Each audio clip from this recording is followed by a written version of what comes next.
"She's coming," the farmer said to the owl. "Oh, what shall I do? What shall I do? Shall I bow when she comes? Shall I twiddle my thumbs?" The owl asked, "Who?" The queen, the royal queen, she'll pass the farm today. Shall I salute?" he asked the horse. The horse said, "Hey." "Shall I give her a gift?" he asked the wren. "A lovely memento for her to keep, an egg or a peach or an ear of corn?" The wren said, "Cheep." "Should I courtesy or should I cheer? Oh, here's her carriage now. What shall I do?" he asked the dog. The dog said, "Bow." And so he did, and so she passed, oh tra la la la la. She smiled, she did, he told the sheep. The sheep said, "Bah."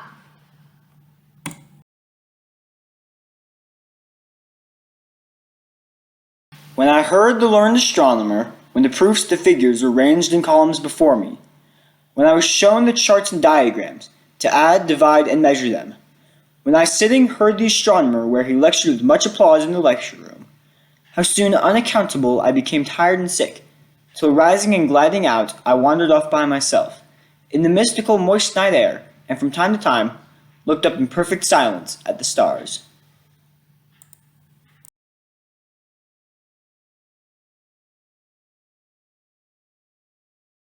There was a child went forth every day, and the first object he looked upon, that object he became. And the object became part of him for the day, or a certain part of the day, or for many years, or stretching cycles of years.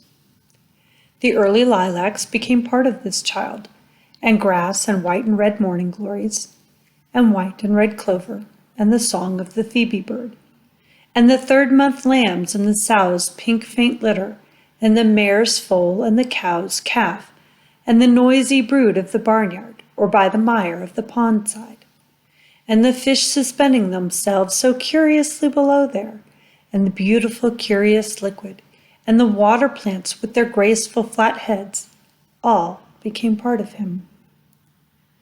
The field sprouts of fourth month and fifth month became part of him.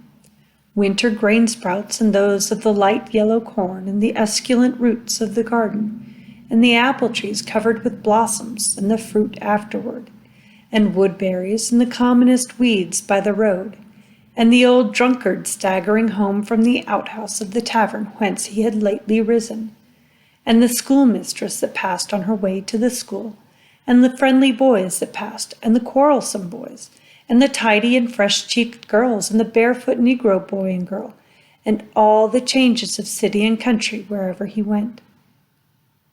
His own parents, he that had fathered him, and she that had conceived him in her womb and birthed him, they gave this child more of themselves than that. They gave him afterward every day. They became part of him. The mother at home quietly placing the dishes on the supper table, the mother with mild words clean her cap and gown, a wholesome odor falling off her person and clothes as she walks by. The father, strong, self-sufficient, manly, mean, angered, unjust. The blow, the quick loud word, the tight bargain, the crafty lure, the family usages, the language, the company, the furniture, the yearning and swelling heart, affection that will not be gainsayed, the sense of what is real, the thought, if after all it should prove unreal, the doubts of daytime and the doubts of nighttime, the curious whether and how, whether that which appears so is so, or is it all flashes and specks. Men and women crowding fast in the streets, if they are not flashes and specks, what are they?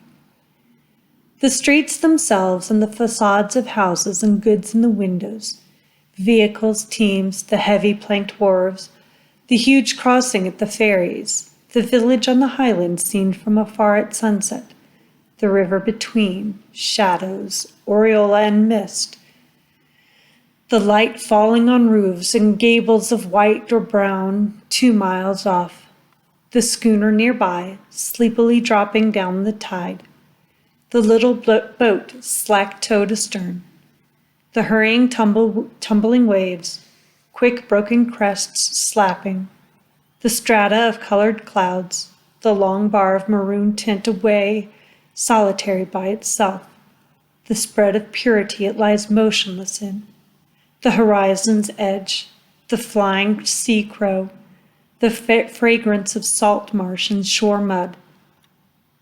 These became part of that child who went forth every day, and who now goes, and will always go forth every day.